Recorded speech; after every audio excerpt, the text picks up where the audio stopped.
हाँ, तो क्या आपको भी मैट्रिक्स के क्वेश्चन में प्रॉब्लम आ रही है? अगर मैट्रिक्स की प्रॉब्लम आ रही है तो मैं आपका स्वागत करता हूँ इस वीडियो के अंदर मेस्ट्रो फाउंडेशन के प्लेटफॉर्म से। मैं राहुल चौधरी आपके सामने 2000 क्वेश्चनों का टारगेट लेके आया हूँ, जिसके अंदर अपन अपनी प्रॉब्लम्स को डेली बेसिस पे क्लियर करते जाएंगे। आप कमेंट करोगे और मैं डेली आपके सामने वो प्रॉब्लम लेके उपस्थित हो जाऊंगा। ठीक है, तो आज अपने पास में मैट्रिक्स के कुछ क्वेश्चन है, जिसके अंदर अपन देखेंगे मैट्रिक्स को सोल्व कैसे करते हैं, शॉर्ट तरीके से कैसे सोल्व किया जाता है। क्वेश्चन नंबर 15 है अपने पास में। If omega is a complex cube root of unity, then the value of ये मैट्रिक्स दे रखी है, इसकी वैल्यू निकालनी है। तो अपन जानते हैं जो ये क्यूब रूट ऑफ यूनिटी होती है, इसमें इक्वेशन थी 1 प्लस ओमेगा स्क्वायर की वैल्यू कितनी होती है 0। अब जब भी अपने को मैट्रिक्स को सोल्व करना होता है, अपन क्या करेंगे, मैक्सिमम या तो इसकी ज्यादा ज्यादा एलिमेंट को क्या करें, अपन जीरो बनाने की कोशिश करेंगे, या कोई ना कोई दो रो या दो कॉलम को क्या कर देंगे जीरो, मतलब सेम बनाएंगे, तो उसकी वैल्यू कितनी हो जाती है 0।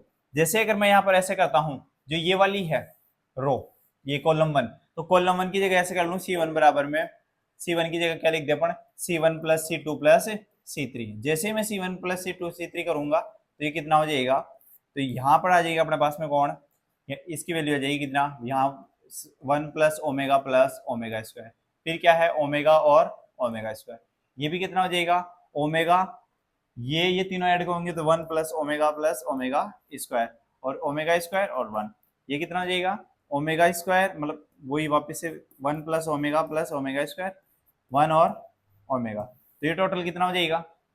अब यहाँ पर अपन जानते हैं 1 प्लस ओमेगा की वैल्यू कितनी हो जाएगी 0, तो इसमें सबकी वैल्यू पुट करेंगे तो ये मैट्रिक्स किस में कन्वर्ट हो गया, जैसे 0 0 0 और कौन है ओमेगा स्क्वायर 1 और 1 और ओमेगा, तो टोटल वैल्यू कितनी आएगी, इसकी टोटल वैल्यू आ जाएगी कितनी 0, क्योंकि एक पूरा रो कितना है 0, तो इसकी टोटल वैल्यू कितनी आ जाएगी 0। इसी के साथ अपन नेक्स्ट क्वेश्चन की तरफ, और नेक्स्ट क्वेश्चन है क्या, if omega is a complex cube root of unity, तो देन द वैल्यू ऑफ, इसकी वैल्यू निकालनी इस बार, तो अपन क्या करेंगे, क्या अपने पास में वही आइडेंटिटी, ये इक्वेशन क्या थी 1 प्लस ओमेगा स्क्वायर बराबर कितना होता है 0, है कि नहीं है, ये हमारे को पता है, तो इसका यूज करेंगे अपन इसमें, या तो मैक्सिमम एलिमेंट क्या करने हैं 0 करना है, या रो को क्या करना है सेम। तो जैसे इसके अंदर 1 प्लस ओमेगा की, ये एक तो है, अगर मैं यहाँ से 1 प्लस ओमेगा मेरे पास दिख रहा है सर, देखो जैसे 1 प्लस ओमेगा, इसको कुछ ना कुछ देख सकते हैं, 1 प्लस ओमेगा बराबर कितना आएगा, यहाँ से वहां से आ रहा है कितना ओमेगा स्क्वायर माइनस का, वैल्यू पुट करेंगे तो ये मैट्रिक्स किसमें कन्वर्ट हो जाएगा, सर ये हो गया 1 ओमेगा माइनस ओमेगा स्क्वायर, इसकी जगह रखेंगे, फिर माइनस ओमेगा स्क्वायर और कितना है 1 और ओमेगा, फिर ओमेगा माइनस ओमेगा स्क्वायर और 1, सही है। अब इसके अंदर इसमें इसको सॉल्यूशन कर लो, जैसे अपन सॉल्यूशन करेंगे मैट्रिक्स को सोल्व करो कितना, यहां से 1 और ये तो सोल्व करना चाहते हैं, इन दोनों को छोड़ दो, इसको तो कितना आ जाएगा 1 माइनस ओमेगा स्क्वायर को ओमेगा से मल्टीप्लाई करेंगे, कितना आ जाएगा ओमेगा स्क्वायर से, तो कितना आ जाएगा माइनस का ओमेगा क्यूब, ठीक है। इसके बाद में है इससे माइनस का ओमेगा, या तो इससे निकालो माइनस ओमेगा, इससे करेंगे तो इन दोनों को छोड़ दो, इसको तो ये इससे को माइनस का omega square minus omega square, इसको इससे करेंगे माइनस ओमेगा स्क्वायर, सही। फिर माइनस ओमेगा स्क्वायर के साथ करेंगे तो ये कितना, इन दोनों को छोड़ दोगे तो इसको इससे करेंगे माइनस का ओमेगा की पावर कितनी, माइनस माइनस प्लस ओमेगा की पावर 4 माइनस ये कितना हो जाएगा माइनस का ओमेगा, ठीक है। तो इसी के साथ अब इसको आगे सोल्व करोगे 1 माइनस ओमेगा क्यूब, और ओमेगा क्यूब की वैल्यू कितनी होती है, ओमेगा क्यूब की वैल्यू कितनी होती है 0, ओमेगा की पावर 3 की वैल्यू 0 होती है, ठीक है। और माइनस इसको ये अंदर हो गया माइनस ओमेगा की पावर कितनी होगी -2 omega square minus omega square, और ओमेगा की पावर 4 कितना होगा ओमेगा माइनस ओमेगा, वापिस ये 0 हो जाएगा, मतलब ये गया और ये भी चला जाएगा 0, तो ये बचा कितना minus omega minus minus plus, दोनों मल्टीप्लाई करोगे तो ओमेगा की कितनी हो जाएगी 3, 2 ओमेगा की पावर 3, और 2 ओमेगा की पावर 3 मतलब 2 इंटू 1, तो आंसर कितना आएगा अपने पास में 2, तो ऑप्शन नंबर सेकेंड, ठीक है। इसी के साथ है नेक्स्ट क्वेश्चन की तरफ, और नेक्स्ट क्वेश्चन अपना उम्मीद है समझ में आ रहा होगा, और नहीं आ रहा तो मेहनत करने की जरूरत है तुम्हारे को, ठीक है। अब है अपने पास में इफ ओमेगा वही है तो इसकी वैल्यू निकालनी है, मैट्रिक्स दे रखी है ओमेगा के अंदर, और मोस्ट ऑफ प्रॉब्लम ओमेगा में ही आती है, ठीक है। तो तो अब इसमें देखो क्या करें, अगर मैं कैसे भी करके दो को सेम कर दूं या मैक्सिमम एलिमेंट क्या करें अपन जीरो बनाने की कोशिश करें। अगर सर देखो इसके अंदर यहाँ पर कितना है 1, यहाँ कितना है ओमेगा के पावर n, यहाँ कितना ओमेगा के पावर 3n। तो 1 को मैं कुछ ना कुछ देख सकता हूँ। अगर सर 1 को मैं क्या लिख दूं, 1 को ऐसे लिख दूं ओमेगा की पावर 3 और n चल रहा है तो इसकी पावर n लिख सकते हैं। ओमेगा की 3 कितना हो जाएगा 1, 1 की पावर n मतलब 1। क्या 1 को अपन ऐसा लिख सकते हैं ओमेगा की, मतलब कुल मिला के इसको ऐसा लिख सकता हूँ ओमेगा की पावर 3n। जैसे अपन यहाँ इस वैल्यू पुट करेंगे तो ये कैसा हो जाएगा, मैट्रिक्स कन्वर्ट हो जाएगी ओमेगा की पावर 3n, ओमेगा की पावर n, ओमेगा की पावर 2n, फिर ओमेगा 2n 1 ओमेगा की पावर n, और ये कितना है ओमेगा n, ओमेगा की पावर 2n और 1। अब देखो अब इसमें क्या कॉमन ले सकते हैं अपन, सर ऊपर वाले में देखो ओमेगा की पावर n सब में कॉमन आएगी। जैसे ओमेगा की पावर n कॉमन लूंगा मैं, बस कितना जाएगा अपने पास में सर ओमेगा की पावर 2n, यहाँ कितना बचेगा सर 1, यहाँ कितना बचेगा ओमेगा की पावर n, नीचे वाले में सर ओमेगा की पावर 2n 1 ओमेगा की पावर n, ये कितना ओमेगा की पावर n, और इधर ओमेगा की पावर n, ओमेगा की पावर 2n और 1। ठीक है, अब इसके अंदर देखो दो रो क्या है सेम, जब भी दो रो सेम है R1 और R2 क्या है आइडेंटिकल, तो जब भी दो रो आइडेंटिकल हो तो यहाँ वैल्यू कितनी आ जाएगी, मैट्रिक्स की पावर की वैल्यू कितनी होगी 0। जैसे इसको 0 मल्टीप्लाई करें टोटल आंसर क्या आएगा अपने पास में 0, तो ऑप्शन नंबर ए। इसी के साथ चलते हैं अपन नेक्स्ट क्वेश्चन की तरफ, और नेक्स्ट क्वेश्चन अपना if omega is a complex जो भी है cube root of unity, omega की वैल्यू दे रखी है, ओमेगा की वैल्यू कितनी होती है -1 plus under root iota by 2, और ओमेगा स्क्वायर क्या होती है -1 minus under root 3 by by 2, then the value of. ठीक है, तो इसकी वैल्यू निकालनी है।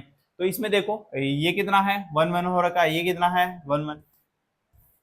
अब इसके अलावा इसमें और क्या किया जा सकता है, अगर मैं इन तीनों को ऐड कर लूं, क्या कर ले अपन ऐड, जैसे इसको ऐड कर लिया, इसको ऐड कर लिया, इसको ऐड कर लिया, R1 की जगह R1 plus R2 plus R3 ये लगा देते अपन। अगर ऐसी कंडीशन लगा दे, क्या लगा दिया जाए इसके अंदर, ये वाला R1 की बराबर कर देंगे अपन कौन R1 plus R2 plus R3। जैसे ही करूंगा ये किस में कन्वर्ट हो जाएगा, ये सीधा ऐसे हो जाएगी मैट्रिक्स, कैसे 1 1 1, ये तो कितना हो जाएगा 3, ये तीनों ऐड करेंगे कितना 1 प्लस ओमेगा स्क्वायर, और ये कितना हो जाएगा 1 प्लस ओमेगा स्क्वायर, और यहाँ कितना हो जाएगा 1 ओमेगा स्क्वायर, ये 1 ओमेगा स्क्वायर और ओमेगा। इसको आगे सोल्व करेंगे तो ये कितना है 3, ये वैल्यू कितनी हो जाएगी 0, ये वैल्यू कितनी 0, और इधर कौन है 1 ओमेगा स्क्वायर और 1 ओमेगा स्क्वायर और ओमेगा।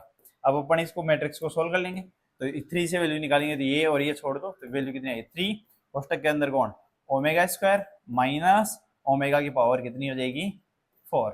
सही है, यही है तो कितना हो गया 3 ओमेगा स्क्वायर की वैल्यू, और ऐसे लिख सकता हूँ ओमेगा स्क्वायर माइनस ओमेगा की पावर 4 को इसमें वैल्यू पुट करो, तो 3 कोष्टक के अंदर ओमेगा स्क्वायर की वैल्यू कितनी होती है -1 minus under root 3 by by 2, और माइनस ओमेगा की वैल्यू कितनी आती है -1 plus under root 3 by by 2। ये जैसे इसको अंदर मल्टीप्लाई करोगे माइनस को तो कितना हो गया, ये तो 3 तो है ही बाहर, -1 minus under root 3 by by 2, और ये माइनस को अंदर लेंगे +1 minus under root 3 by by 2, और एलसीएम 2 का 2 है तो ऐसे कैसे आ जाएगा, और वापस से ऐड करोगे तो कितना हो जाएगा 3, और कोष्टक के अंदर 2, और ये कितना हो गया -1 माइनस अंडर रूट 3 आयोटा और +1 minus under root 3 by by 2। तो -1 +1 कैंसिल हो जाएगा, बचा कितना अपने पास में अंडर रूट 3 आयोटा और माइनस अंडर रूट 3 आयोटा, मतलब टोटल ये हो कितना गया अपने पास में मल्टीप्लाई में -2 अंडर रूट 3 आयोटा बाई 2, 2 से 2 कट जाएगा, तो बचा कौन 3 अंडर रूट 3 आयोटा, जो भी किसका माइनस का, तो -3√3 आयोटा, ऑप्शन नंबर बी। इसी के साथ अपन नेक्स्ट क्वेश्चन के ऊपर, और नेक्स्ट क्वेश्चन अपना if X Y Z are positive real number then the value of the determinant, इसकी वैल्यू निकालनी है अपने को। एक्स वाई जेड क्या है पॉजिटिव इंटीजर रियल नंबर की बात कर रहा है, ठीक है। तो अब इसमें देखो क्या कह रहे हो गए, अगर मैं ये है log x, ये कौन है log y log z, फिर कौन है log 2x log 2y log 2z और log 3x log 3y log। अब इसको कैसे सोल्व करोगे सर? इस log 2x को मैं अगर log के अंदर ऐसे होता है log a इंटू बी, तो क्या होता है log a plus log b, वो वाली आइडेंटिटी अगर खोल लूं इसको तो ये किस में कन्वर्ट हो जाएगा?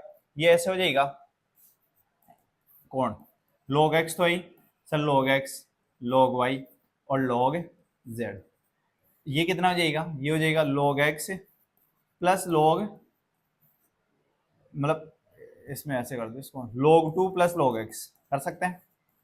इसको क्या लिखेंगे sir? log 2 plus log y, और इसको log 2 प्लस log z, और इधर नीचे की तरफ इसको क्या लिखेंगे? log 3 प्लस log x, इसको log 3 प्लस log y, और इसको log 3 प्लस log z। अब अपने को क्या करना है, या तो दो जो ये क्या बोलते हैं रो सेम करनी है, या मैक्सिमम एलिमेंट को क्या करना है? 0। अगर देखो सर log 2 log x है, इसमें से ये माइनस कर दूं r2 में से r1, तो log x के log x चला जाएगा, बचा कौन? log 2, इसमें log 2, इसमें कौन बचेगा? log 2, फिर log 2 कॉमन ले, ऐसे इसमें से इसको माइनस कर दूं तो बचा कौन? log 3 log 3 log 3, और log 3 को बाहर निकाल दूंगा 1 1 हो जाएगा, 1 1 हो जाएगा, या कुछ ना कुछ बन जाएगा। तो आ जाओ, तो अपन क्या करते हैं सर? r2 बराबर क्या करेंगे अपन? r2 माइनस r1 लगाता हूं, और r3 बराबर क्या करेंगे सर? r3 बराबर भी r3 माइनस क्या कर दो? r1। तो डिटरमिनेंट किसमें चेंज है? ये मैट्रिक्स किसमें चेंज हो जाएगी? ऊपर तो ऐसे कैसे r1 को छेड़ा नहीं है, log x log y log z। अगर मैं इसमें से माइनस करूंगा कौन आएगा सर? log 2, यहाँ भी क्या बचेगा? log 2, यहाँ भी कितना बचेगा? log 2, नीचे और सर log 3 और log 3। अब इसमें से log 2 log 3 को क्या ले लो अपन?